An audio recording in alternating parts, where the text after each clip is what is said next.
Bonjour à tous. Vendredi 23 décembre 2022 à 11h-18h de Paris, le Soleil et la Lune seront en conjonction à 1,33° du Capricorne.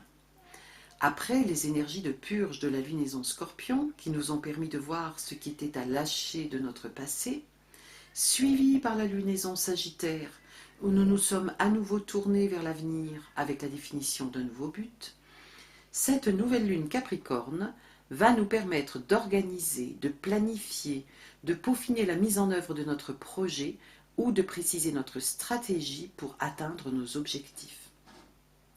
Par ailleurs, 2 jours avant cette nouvelle lune, c'est le solstice d'hiver, période de l'année où la nuit est la plus longue. Avec le Sagittaire, il était déjà question d'allumer notre petite lumière intérieure. Avec le Capricorne, il s'agit de la faire grandir, de la renforcer. La lumière extérieure diminuée, et donc la nuit dominante, nous invite à augmenter notre lumière intérieure. C'est un temps pour se poser des questions sur le sens de la vie, sur le but de la vie.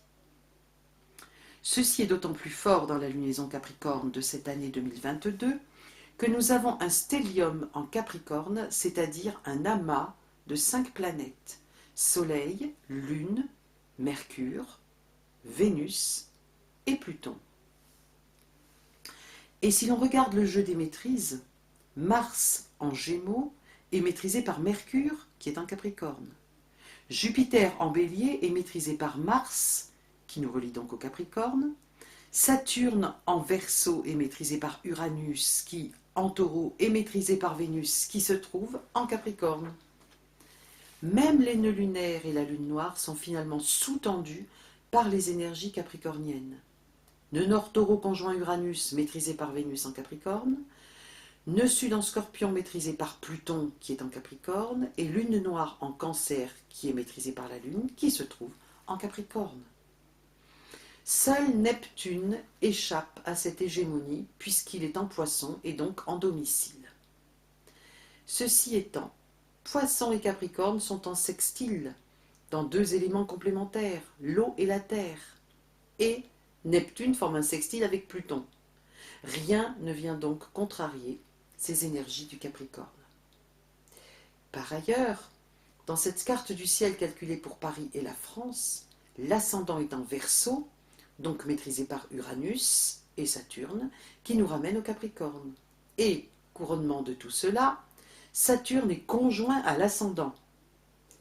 Notre expression est sous-tendue par ces énergies du Capricorne. Donc tout converge vers ce signe et son maître, Saturne. C'est un temps de réflexion, Mercure Capricorne, d'émotionnel contenu, Lune Capricorne, par une conscience aiguë qui permet de prendre de la distance et de la hauteur en toute situation, qui nous invite à prendre le temps de faire mûrir notre projet, de travailler à son élaboration, à un plan de réalisation très pragmatique. Tout cela, c'est Saturne. Pluton, lui, aide à voir ce que, du passé, nous avons à ne pas reproduire, ce à quoi nous devons renoncer, ce que nous devons lâcher si nous ne voulons pas retomber dans les mêmes écueils, revivre les mêmes échecs. Cette nouvelle lune forme un seul aspect, et c'est avec Jupiter, qui est sur le 1er degré du Bélier. Sur cette position, Jupiter invite à un nouveau départ, à prendre une initiative qui soit le début d'une expansion, d'une nouvelle place ou rôle social. Il nous dit d'être attentifs aux opportunités qui peuvent se présenter. Regardons dans quelle maison se trouve la nouvelle lune et Jupiter dans notre thème natal, afin de voir quels domaines de vie sont plus particulièrement concernés pour chacun de nous. L'aspect de carré entre Jupiter et la nouvelle lune insiste sur les ajustements encore nécessaires dans notre préparation. Les 2 luminaires nous invitent à réfléchir encore, à ne pas nous précipiter, même si Jupiter nous fait ressentir enthousiasme et élan qui nous poussent à vouloir commencer maintenant. Cependant, les énergies capricorniennes très puissantes favorisent la réflexion et une pensée stratégique. De plus, le semi-carré de Jupiter à Uranus rétrograde freine cet élan dans le sens où il signifie que les nouvelles façons de procéder, de créer, ne sont pas encore suffisamment cernées et comprises. Dans la même direction, le carré d'Uranus à Saturne, qui est en train de se défaire, mais est encore influent, nous dit que cette période de nouvelle lune est propice à terminer notre passage de l'ancien au nouveau concernant nos schémas comportementaux, nos valeurs et nos idéaux. Ce passage est nourri par Neptune en semi-sextile à Saturne, ce qui indique une aspiration au spirituel qui n'est pas forcément conscientisée. Cette influence est également présente dans le lien avec Mercure, qui est semi-sextile à Saturne et surtout sextile à Neptune. L'évolution de notre pensée et l'accès à une pensée supérieure sont renforcés par le sextile de Pluton à Neptune, qui facilite notre transformation en profondeur. Nous pouvons également voir le trigone de Vénus à Uranus, qui nous précise une transformation majeure de notre mode de vie, de nos valeurs, d'autant plus qu'Uranus est conjoint au nœud nord et que Vénus, par ailleurs en sextile au nœud sud, se trouve être focus du triangle rectangle ainsi formé. Ce sont nos valeurs, notre façon de nous relier aux autres, notre façon d'aimer, qui sont en transformation ici. Le sextile de Vénus à Neptune nous parle d'une intuition plus haute, d'un ressenti plus fort de ce qui est bien et bon pour nous.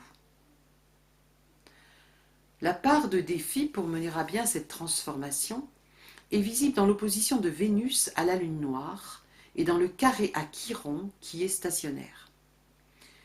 Il est question de dépasser nos peurs d'abandon, d'insécurité, de rejet, Lune noire en Cancer, pour devenir vraiment nous-mêmes, indépendants, autonomes, entreprenants, initiateurs, Chiron en Bélier. Chiron est stationnaire. Nous sommes en phase d'intégration de tout ce qui a été touché, appelé à changer, appelé à se révéler de notre singularité pendant la rétrogradation de Chiron. Son sextile à Mars rétrograde confirme cette transformation intérieure en cours. Chiron stationnaire et Mars rétrograde sont par ailleurs la base d'un triangle isocèle dont le focus, la pointe, est le nœud sud en Scorpion. Cette configuration, formée de 2 quinconces et un sextile, est appelée iode ou doigt de Dieu. Ce doigt de Dieu nous montre le point de focalisation qui est porteur de révélation et donc de transformation. Ici, le nœud sud en Scorpion. La base, Chiron et Mars en sextile, représente les énergies créatives à disposition qui peuvent permettre cette révélation et cette transformation. L'action tournée vers l'intérieur pour atteindre toujours plus profondément notre individualité, ce que chacun de nous a d'unique en lui, cette action est à même de nous connecter en particulier à nos blocages émotionnels venant d'un passé oublié, nœud sud en Scorpion, et ainsi permettre des libérations karmiques. Pour conclure cette première partie de notre étude, nous pouvons dire que cette nouvelle lune est d'une formidable intensité pour mener à bien un travail de libération intérieure, nous permettant d'œuvrer à la réalisation d'un projet en phase d'élaboration sur des bases et avec un modus operandi nouveau.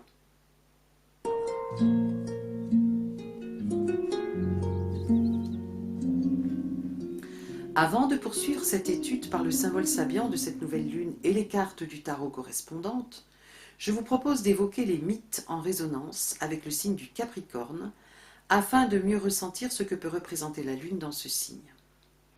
Tout d'abord, nous trouvons Égipan, fils de Zeus et de la nymphe Ex, ce qui signifie chèvre en grec. Égipan a aidé Hermès à retrouver les tendons de Zeus que le monstre Typhon avait tranchés. Pour échapper à l'effroyable Typhon, Égipan s'est transformé en un être mi-chèvre, mi-poisson. C'est sous cette forme que, pour le remercier, Zeus en fit la constellation du Capricorne. Nous trouvons également l'histoire de la chèvre Amalthée, qui fut nourrice de Zeus.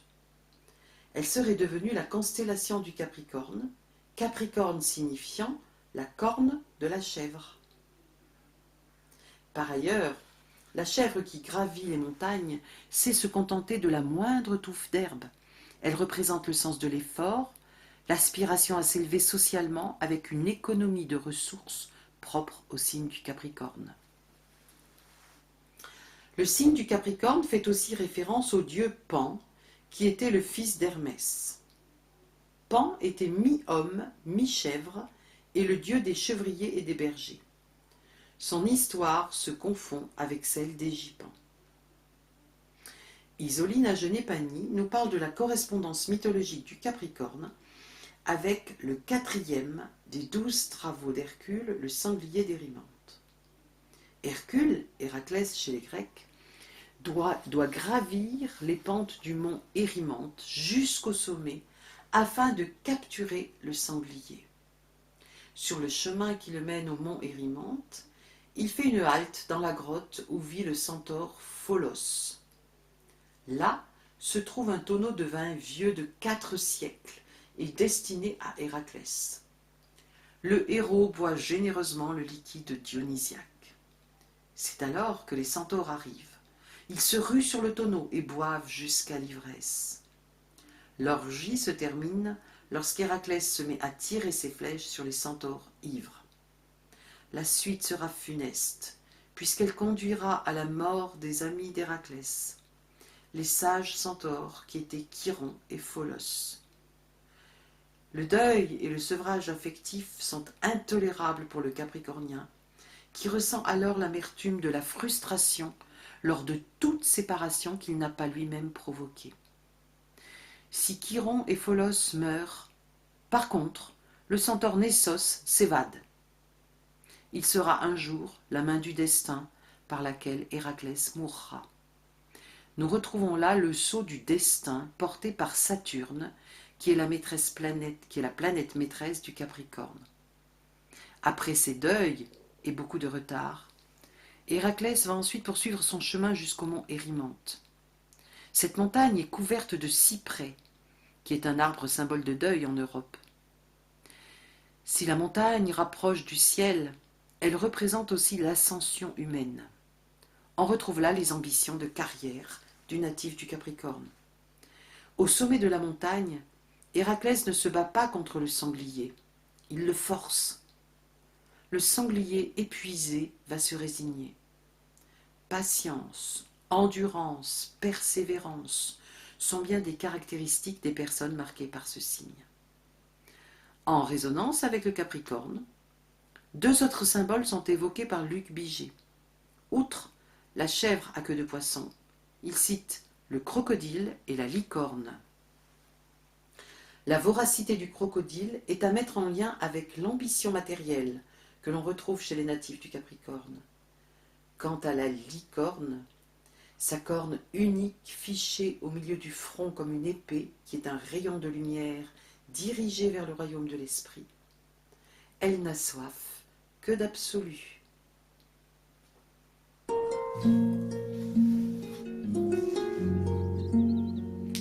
Je vous propose maintenant de regarder le symbole Sabian qui correspond à la position de cette nouvelle lune.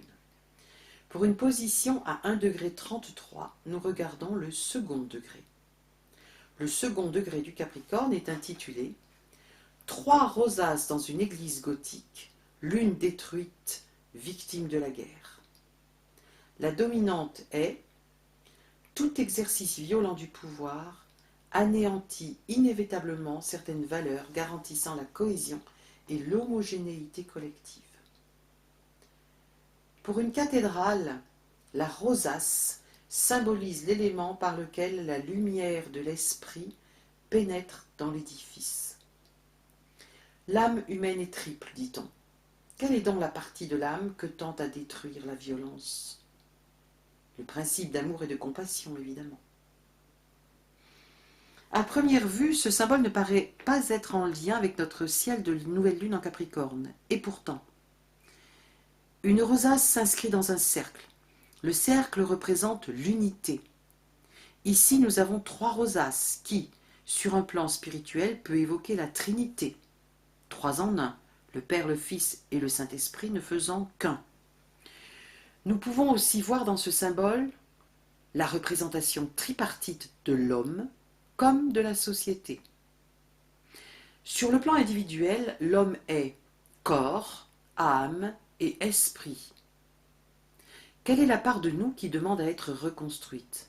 Ou bien quelle est la part de nous qui ne reçoit plus la lumière? Où avons-nous perdu l'unité, l'harmonie, l'équilibre? Est-ce au niveau de notre corps? Ou bien de nos sentiments et de nos émotions? Ou bien encore, est-ce au niveau de notre pensée, de notre volonté, de nos actes, de notre moralité et de notre connexion au monde spirituel? Sur le plan collectif, nous pouvons nous demander où notre société est la plus détruite, et donc le lieu prioritaire à reconstruire. Est-ce au niveau de la liberté, liberté de penser, liberté d'élever notre pensée, en particulier vers le monde spirituel? Est-ce au niveau de l'égalité, plus précisément l'égalité devant la loi? Est-ce au niveau de la fraternité, spécifiquement sur le plan économique? Cette tripartition sociale ou triarticulation sociale a été présentée par Rudolf Steiner au début du XXe siècle et elle est une base sur laquelle s'appuient de nombreux chercheurs aujourd'hui en sociologie, économie et politique. Pour en revenir au lien de ce symbole avec la nouvelle lune, je dirais qu'il est particulièrement en résonance avec le iode que nous avons vu il y a quelques instants.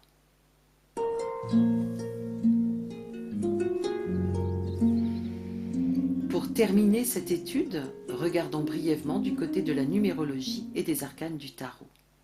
La date de cette nouvelle lune, 23/12/2022, nous donne 5 ou 14 selon la méthode de réduction utilisée.